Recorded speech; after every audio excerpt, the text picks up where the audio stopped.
اللهم صل على محمد رسول الله.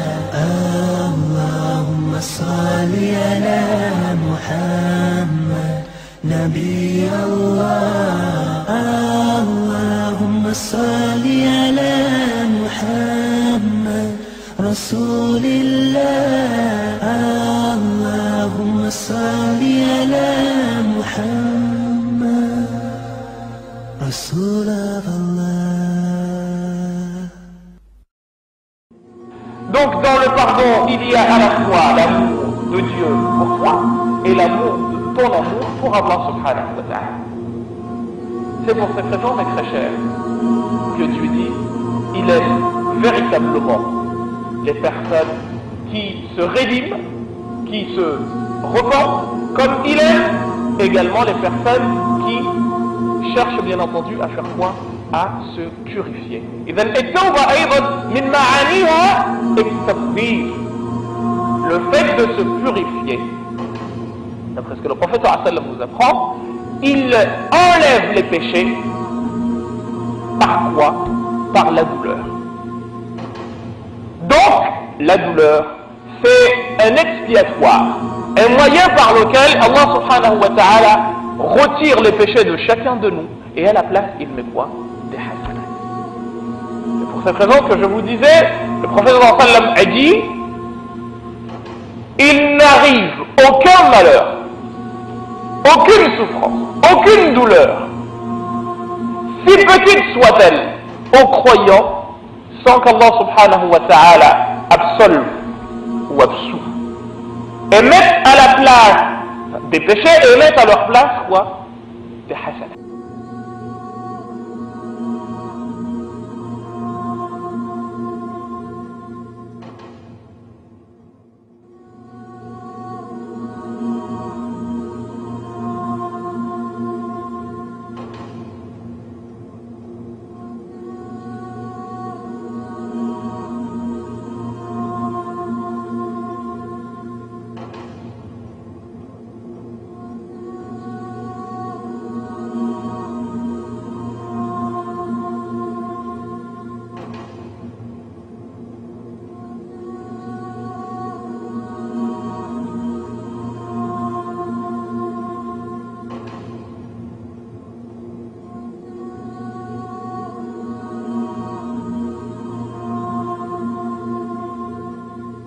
Personne d'entre nous ne commet pas des péchés.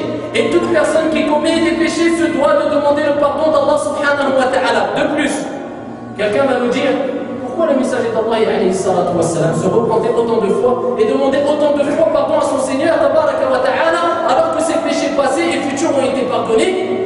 Et bien nous disons tout simplement comme on dit les savants, car Allah azza wa jal aime le prophète. Et le prophète s'est repenti auprès d'Allah azza wa jal et s'est repenti plusieurs fois auprès d'Allah azza wa jal, car Allah azza wa jal aime ceux qui se repentent. Allah subhanahu wa ta'ala dit dans le Coran, inna Allah yuhibbu at-tawwabin wa yuhibbu al-mutatahhirin. Allah dit dans le Coran, ayyuha al-ahbab, Allah aime, Allah il aime. Ce n'est pas toi qui aimes Allah azza wa jal, mais c'est Allah subhanahu wa ta'ala qui t'aime, ya Abdallah. C'est Allah azza wa jal qui t'aime directement, ya Abdallah, et ceci avec une preuve tirée du Coran, si bien sûr tu es parmi ceux qui se repentent sincèrement auprès d'Allah azza wa jal. Allah il dit, Allah aime ceux qui se repentent et aime ceux qui se purifient. De plus, preuve de reconnaissance de la part du messager d'Allah alayhi salatu wa salam envers son Seigneur. Car wallahi al-azim, que le prophète Mohammed alayhi salatu wa salam, même si il était et il est le messager d'Allah alayhi salatu wa salam, l'élu d'Allah azza wa jal parmi l'ensemble des créatures d'Allah subhanahu wa ta'ala, il ne pourra pas accéder au paradis sans la miséricorde de celui qui a créé la miséricorde d'Allah subhanahu wa ta'ala. Personne n'entrera au paradis sans la miséricorde d'Allah azza wa jal. Donc ne te dis pas, j'ai fait assez de bonnes actions, je n'ai pas besoin de me repentir. Sois reconnaissant envers ton Seigneur et montre et fais preuve de modestie envers ton Seigneur tabaraka wa ta'ala. Voilà le messager d'Allah alayhi salatu wa salam qui se repent, qui s'est repenti plus de 100 fois par jour, alors que ses péchés ont été pardonnés. Pourquoi? Reconnaissance envers son Seigneur. Mais nous, on a un défaut, et moi le premier. Quand on est comblé de bienfaits, on reconnaît, ou plutôt, on est très peu reconnaissant envers notre Seigneur tabaraka wa ta'ala.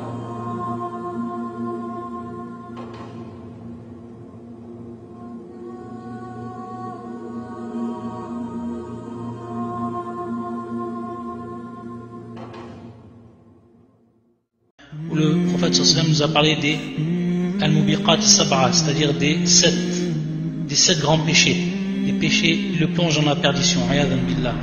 Ala kulli hal, ici Ibn Abbas, il va nous faire comprendre que la parole du prophète sallallahu alayhi wa sallam, ce n'est pas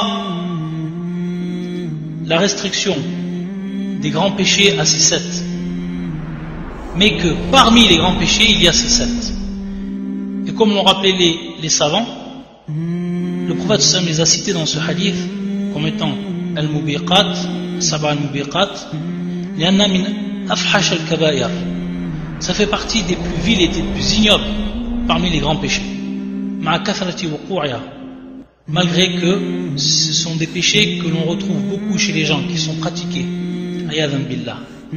Mais ça ne veut pas dire que ce hadith va nous tout simplement nous restreindre les grands péchés à ces sept qu'il a cité le prophète sallallahu alayhi wa sallam. C'est pour ça que Ibn Abbas il disait qu'ils sont plus proches de 70 que de 7.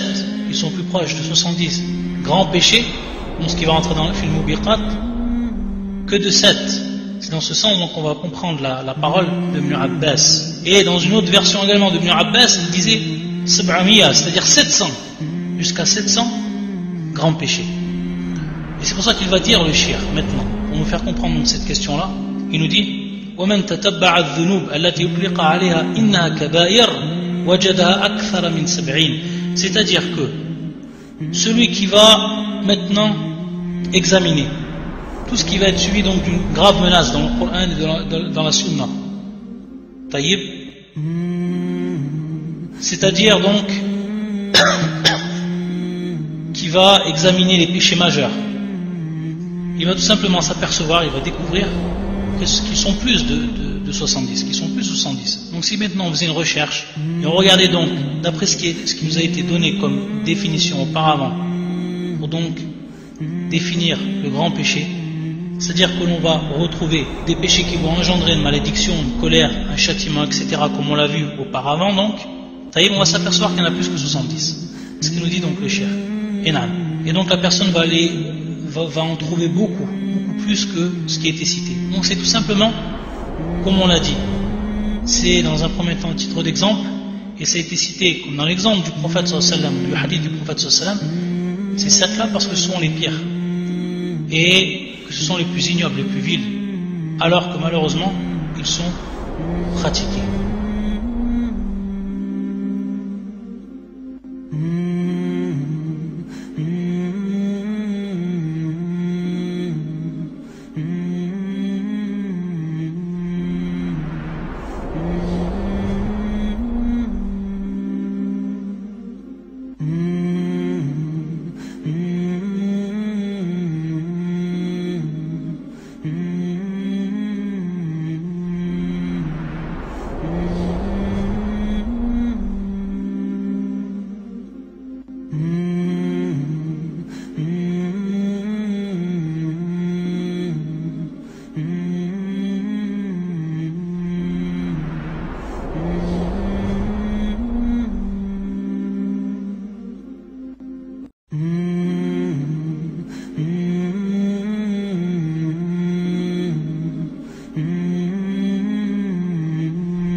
Rasul of Allah.